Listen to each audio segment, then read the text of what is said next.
नमस्कार। हम लोग पढ़ेंगे आज एलसीएम एचसीएफ। ठीक है। एलसीएम का फुल फॉर्म होता है लीस्ट कॉमन मल्टीपल। ठीक है, जिसे हम हिंदी में कहेंगे सबसे छोटा उभयनिष्ठ गुणज। एचसीएफ को हम कहते हैं हाईएस्ट कॉमन फैक्टर, जिसे हिंदी में कहा जाता है सबसे बड़ा उभयनिष्ठ गुणनखंड। देखिए, सबसे छोटा, सबसे बड़ा आपको पता है। उभयनिष्ठ को हम थोड़ा सा समझ लेते हैं। उभयनिष्ठ किसे कहते हैं? जैसे यहाँ हिंदी के कुछ शब्द लिखे हैं, जलज, पंकज, अंडज और गुड़ज। इसमें आप देखेंगे ज जो है वो कॉमन है, इसी को हम उभयनिष्ठ कहेंगे। जो सब में हो उसी को हम क्या कहेंगे? उभयनिष्ठ। ठीक है। ज जो है इस सब में कॉमन है। हिंदी में इसको लघुत्तम समापवर्त भी कहते हैं। अब देखिए, फिर सबसे छोटा, सबसे ये उभयनिष्ठ, और यहाँ सबसे बड़ा उभयनिष्ठ, यहाँ गुणनखंड है फैक्टर, और यहाँ गुणज है मल्टीपल। अब हम गुणज और गुणनखंड को समझते हैं। ठीक है। देखिए, यहाँ हिंदी के कुछ शब्द लिखे हुए हैं। इन शब्दों के माध्यम से हम गुणज को समझने का प्रयास करेंगे। हमारे पूर्वजों ने बहुत ही आसान डेफिनेशन दिया था। ठीक है, और उसका हम फायदा पूरी तरह से उठाते हैं और इसको हिंदी से समझते हैं। जैसे जलज का मतलब होता है जिसका जन्म जल में हुआ है। पंकज का मतलब होता है जिसका जन्म पंख में हुआ है, यानी कीचड़ में हुआ है। अंडज का मतलब होता है जिसका जन्म अंडे में हुआ है। ठीक है। उसी प्रकार गुणज का मतलब होता है जिसका जन्म गुणा से हुआ है। जिसका जन्म गुणा से हुआ है उसे हम गुणज कहते हैं। अब इसकी डेफिनेशन देख लीजिए। दो या दो से अधिक संख्याओं का आपस में गुणा करने से जो संख्या प्राप्त होती है वह उन संख्याओं का गुणज कहलाती है। जैसे 1, 2, 3 का आपस में जब हम गुणा करेंगे तो हमें 6 प्राप्त होगा, 6 प्राप्त होगा। और ये 1, 2, 3 का गुणज है। जैसे यहाँ कुछ 3 के गुणज लिखे हुए हैं। जैसे 3 एकम 3, 3 दूनी 6, 3 तिरिक 9, 3 चौको 12। 3 3 का सबसे छोटा गुणज है, यानी 3 स्वयं का गुणज है। 6 3 का गुणज है, 9 3 का गुणज है, 12 3 का गुणज है। यानी हम कह सकते हैं कि संख्याओं के पहाड़े में जितनी भी संख्या आती है वो उस संख्या का गुणज होती है। जैसे 3 के पहाड़े में जितनी संख्याएं आएंगी वो 3 का गुणज होंगे। इसी प्रकार 4 4 के पहाड़े में जितनी संख्या आएगी वो 4 का गुणज होगी। और 4 का सबसे पहला गुणज या सबसे छोटा गुणज स्वयं 4 होगा। ठीक है। अब देखते हैं एलसीएम। तो एलसीएम यहीं पे हम देख लेते हैं। ठीक है। इसमें 3 और 4 का जो सबसे छोटा उभयनिष्ठ गुणज है वो आपको दिख रहा है यहाँ 12। देखिए,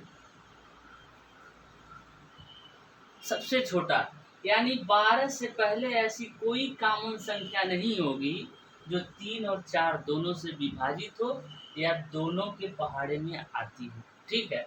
इससे बड़ी संख्या हो सकती है, जैसे 12 दूनी 24, ये हो सकती है या हो सकता है। ठीक है। 3 और 4 दोनों से विभाजित होगा, लेकिन इससे छोटा कोई और संख्या नहीं होगा जो 3 और 4 दोनों से विभाजित हो। तो इसका एलसीएम क्या हो जाएगा? इसका एलसीएम 12 हो जाएगा। और देखिए, सबसे छोटा उभयनिष्ठ गुणज, ये इसके मतलब जो इसका कंडीशन दिया है उसको फुलफिल भी कर रहा है। सबसे छोटा उभयनिष्ठ, और उभयनिष्ठ मतलब कॉमन, जो इसमें भी हो और इसमें भी हो। ठीक है। अब 3 व 4 का सबसे छोटा उभयनिष्ठ, यहाँ उभयनिष्ठ होगा, उभयनिष्ठ गुणज जो है वो 12 है। ठीक है। और सबसे बड़ा गुणज, सबसे बड़ा जो है 3 और 4 का जो गुणज होगा वो अनंत हो सकता है। जैसे 3 का गुणा अगर हम 10 में करेंगे तो 30 हो जाएगा। 3 का गुणा हम 100 में करेंगे तो 300 हो जाएगा।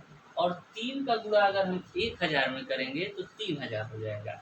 इसी प्रकार आप देखिए कि अगर हम इसको अनंत तक ले जाएंगे, अगर 3 इंटू 100 और ये 100 के बाद 0 आप बढ़ाते जाइए, नई संख्या आपको मिलती जाएगी। तो हम कह सकते हैं कि किसी भी संख्या का जो गुणज होता है वो अनंत होता है। किसी भी संख्या का जो गुणज होता है वो अनंत होता है। अब हम समझते हैं कि HCF क्या होता है। ठीक है, पहले देखिए इसमें गुणज था और इसमें गुणनखंड, यहाँ मल्टीपल था और यहाँ था फैक्टर। ठीक है, इसका जो जन्म हुआ था वो गुणा से हुआ था। अब यहाँ देखिए, इसको सबसे पहले सबसे बड़ा घनिष्ठ गुणनखंड कहते हैं, हिंदी में इसको महत्तम समापवर्तक कहते हैं।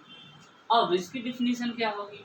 कोई निश्चित संख्या जितनी संख्याओं से पूर्णतः विभाजित होती है उतने ही उसके गुणनखंड होते हैं। जैसे जैसे 2 है तो 2 1 या 2 स्वयं से विभाजित होगा।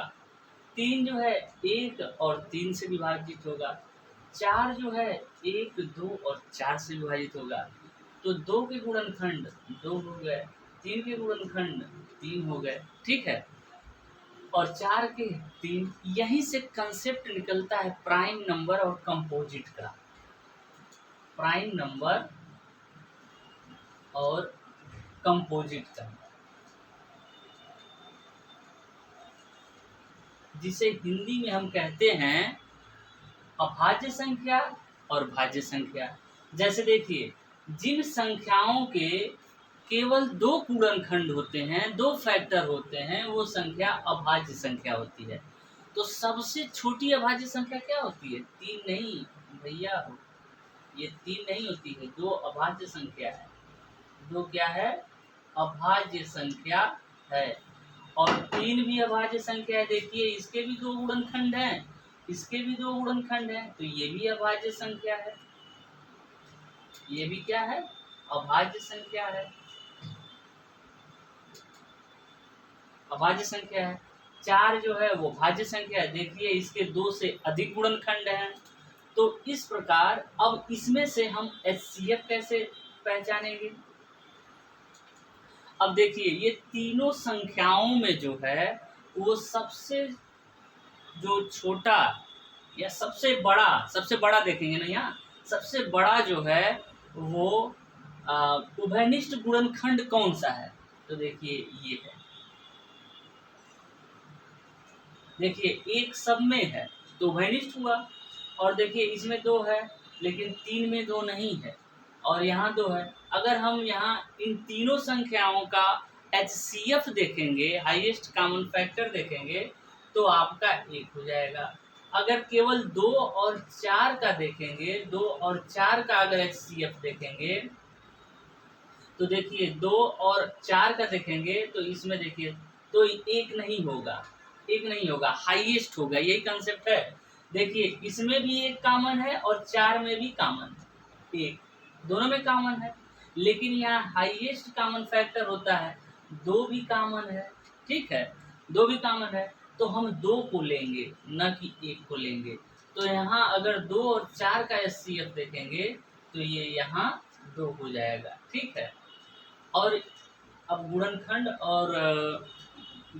और गुणज से कुछ इम्पोर्टेंट चीजें देख लेते हैं। यहाँ पे किसी भी संख्या के गुणनखंड सीमित या निश्चित संख्या में होते हैं, लिमिटेड होते हैं या निश्चित संख्या में होते हैं गुणनखंड। एक प्रत्येक संख्या का गुणनखंड होता है। देखिए, एक जो है किसी भी संख्या के साथ होगा, जब भी किसी भी संख्या का गुणनखंड करेंगे, चाहे 6 हो तो पहले 1 2 3 और 6। देखिए, 1 से पहले हर संख्या 1 से डिवाइड होगी, तो एक प्रत्येक संख्या का गुणनखंड होता है। ठीक है, एक संख्या का प्रत्येक गुणनखंड उस संख्या का भाजक होता है। जो भी संख्या का गुणनखंड होता है, मान लीजिए 8 है और इसके जो गुणनखंड होंगे वो 1 2 4 8। तो देखिए, ये चारों संख्याएं इसको जो है वो विभाजित करेंगी, पूर्णतः विभाजित करेंगी। ठीक है।